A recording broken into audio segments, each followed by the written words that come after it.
Hi friends, आज के चले एसेছি তোমাদের সামনে চিংড়ি পেস্ট দিয়ে পটলের একটা তরকারি নিয়ে। চলো তাহলে ঝটপট রেসিপিটা দেখে নেওয়া যাক।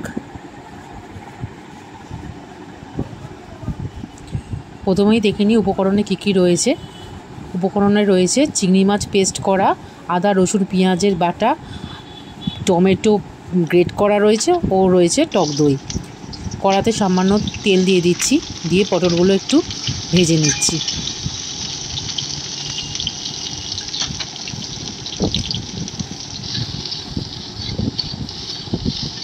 ভালো করে নাড়াচাড়া করে পটলগুলো ভাজা হয়ে গেলে তুলে নিচ্ছি। এবার ওই একই কড়াতে সামান্য একটু তেল দিয়ে আলুগুলো ভেজে নিচ্ছি।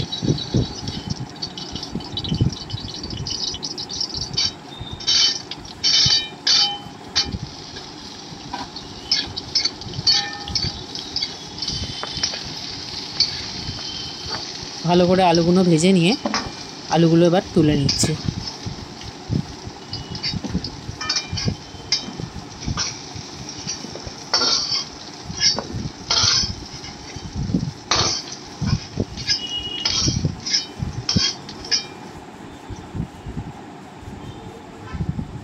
আবারও কড়াতে সর্ষের তেল খানিকটা দিয়ে দিলাম।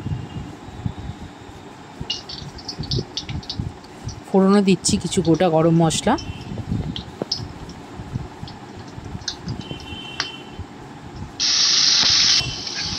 দিয়ে দিচ্ছি আদা রসুন পেঁয়াজের পেস্ট, দিয়ে ভালো করে নাড়াচাড়া করে নিচ্ছি।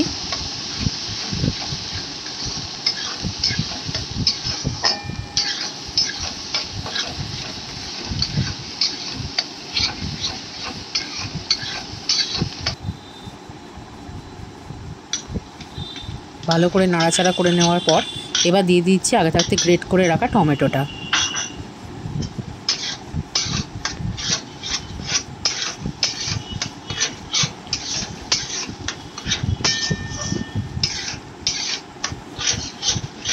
আবারও ভালো করে নাড়াচাড়া করে নিচ্ছি।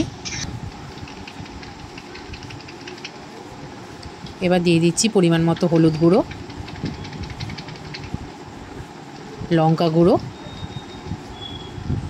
ও খানিকটা গোটা গরম মশলা গুঁড়ো।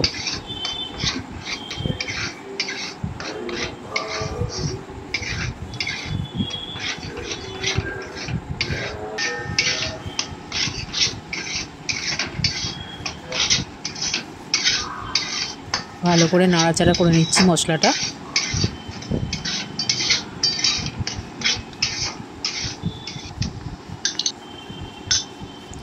ভালো করে কষে নেওয়ার পর দিয়ে দিচ্ছি পেস্ট করে রাখা চিংড়ি মাছটা।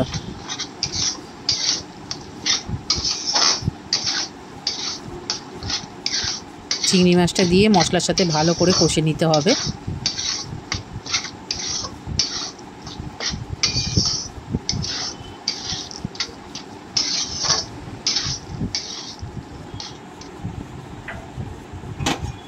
এবার দিয়ে দিচ্ছি আগে থাকতে ফেটিয়ে রাখা টক দইটা।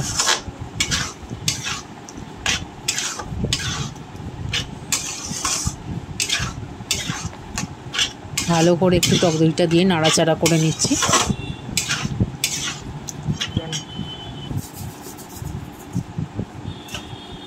এবার দিয়ে দিচ্ছি পরিমাণ মতো চিনি, স্বাদ মতো নুন,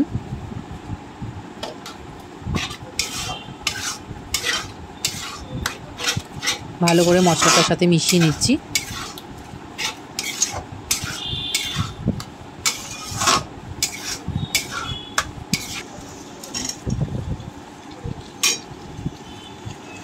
মশলাটা ভালো করে কষে নেওয়ার পর আগে থাকতে ভেজে রাখা আলু ও পটলটা দিয়ে দিচ্ছি।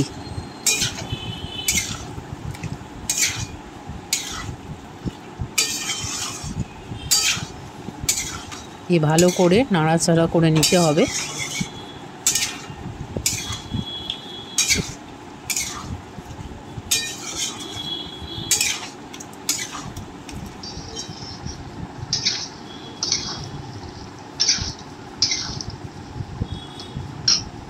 কষতে কষতে রান্নাটার দেখো কত সুন্দর একটা কালার এসেছে। এবার দিয়ে দিচ্ছি পরিমাণ মতো জল।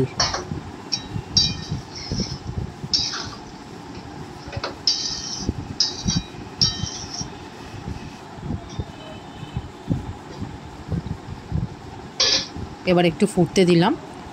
খানিকক্ষণ পর ঢাকা খুলে আলু আর পটলটা ভালো রকম সেদ্ধ হয়ে গেছে, এবার নামিয়ে নেব।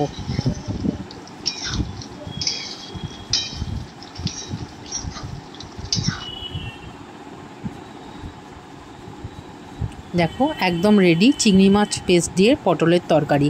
এইরকম আরও নিত্য নতুন রেসিপি পেতে আমার চ্যানেলটাকে সাবস্ক্রাইব করে দিও।